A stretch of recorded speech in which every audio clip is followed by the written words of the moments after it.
ፋንቲን ወደ አገሯ ለመሄድ እንደወጣች እነቴናዴ ጎረቤት መንገድ ላይ ታያታለች።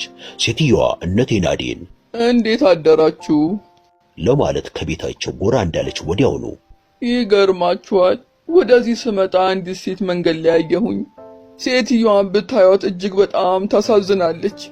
ልቧ ከሁለት የሚከፈልና የሚፈርጥ እስከሚመስል እያለቀሰች ነው ጉዟን የቀጠለችው አለች። የነቴናዴ ጎረቤት ከቤታቸው ከመምጣቱ አስቀድሞ ሰውየው ባለቤቱ ሲያናገር ይህ ገንዘብ እኮ ከሰማይ እንደወረደ የሚቆጠር ነው ይላታል። ነገ እኮ ማዘጋጃ ቤት 110 ፍራንክ እንድከፍል የታዘዝኩበት የመጨረሻ ቀን ስለሆነ የዚህ ክፍያ ሟሟ ይሆናል።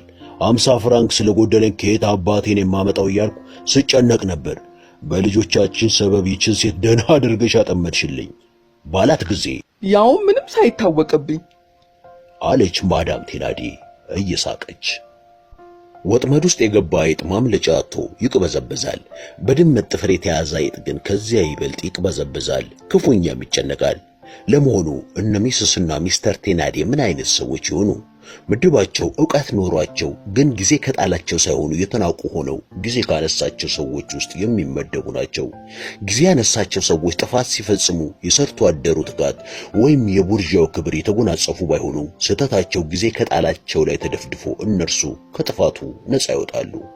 ይህም በመሆኑ ባልና ሚስት ማለት እነቴናዴ መደባቸው ከተናቁ ሰዎች መካከል ቢሆንም ጊዜ ስላነሳቸው ብቻ እንደ ታላላቅ ሰዎች ይከበራሉ። ማዳም ቴናዴ ጨካኝና የአረመኔነት ባህሪ የተጠናወታት ሴት ስትሆን ሰውየው በዋል ፈሰስና መላቢስ የሆነ ፍጡር ነው። ሁለቱም ትንሽ ቀዳዳ ካገኙ ተንኮል ከመስራት ወደ ኋላ አይሉም። እንደ ትል ከብርሃን ወደ ጨለማ፣ እንደ አባያ በሬ ወደፊት ከመራመድ ወደ ኋላ ማፈግፈግ፣ እንደ እባብ ከቀና አስተሳሰብ ተንኮል ወደ መሸረብ፣ ከሰፊው ጠባብ መንገድን የሚመርጡ አይነት ሰዎች ናቸው። ሆኖም ተንኮልና ምቀኝነት ለኑሮ መሳካት ዋስትና ሊሆን ስለማይችል ሰዎቹ በሆቴል ቤታቸው ብዙም አልተጠቀሙም። ፋንቲንን ያመስግኑና ሳያስቡት በድንገት 57 ፍራንክ አገኙ። ይህም ገንዘብ በማግኘታቸው ሆቴል ቤታቸው ከመታሸግ ዳነ። ነገር ግን አሁንም ቢሆን በሚቀጥለው ወር ተጨማሪ ገንዘብ ያስፈልጋቸው ስለነበር ሴትየዋ የኮዚትን ወፍራም የሌሊት ልብስና ቀሚሶቿን ወደ ገበያ ወስዳ በ60 ፍራንክ ሸጠቻቸው።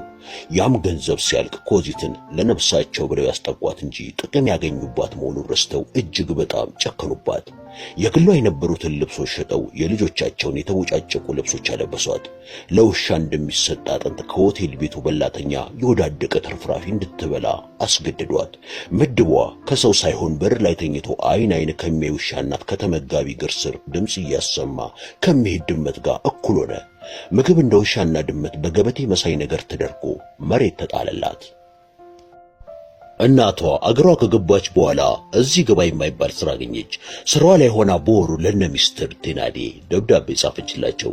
በደብዳቤዋም ከልጇ ደህንነት በስተቀር ሌላ የምትጠይቀው ነገር አልነበራትም።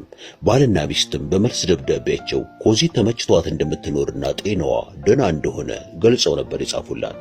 አንዳንድ ልቦች በአንድ ጎናቸው ጥላቻ ካላቀፉ ፍቅር መንተራስ የማይሆንላቸው አሉ። ሴትዮዋ የራሷን ልጆች በእጅጉን የምትወደው የልጆቿ ፍቅር ኮዚትን እጅግ አድርጋ እንድትጠላ ገፋፋት። ኮዚት ያለ አግባብ ስትነቀፍ፣ ስትሰደብ፣ ስትመናጨቅ፣ ስትገረፍ፣ ስትጠላ እኩዮቿ የሆኑት የነቴናዴ ልጆች በፍቅር ሲታቀፉ እሽሩሩ ሲባሉና የማይገባቸውን ምስጋና ሲቸራቸው ኮዚት በማየቷ ነገሩ ሁሉ ግራ አጋባት እንጂ ሊገባት አልቻለም። የሰው ልጅ ጭካኔ፣ የዚህ ዓለም ውጣ ውረድ፣ የእግዚአብሔር ምሕረትና ሽረት ምን እንደሆኑ ለማወቅ ዕድሜዋ አልፈቀደላትም። ማዳም ቴናዴ ኮዚት ላይ በጣም ጨከነች። ልጆቿ ኢፓኒንና ኢዜልማም እንዲሁ ጨከኑባት። የጭካኔው መጠን ይለያይ እንጂ በዚያ ዕድሜ ልጆች ቤተሰቦቻቸው የሚያደርጉትና የሚፈጽሙትን የሚከተሉት። ዓመት አለፈ፣ ሌላውም ተደገመ።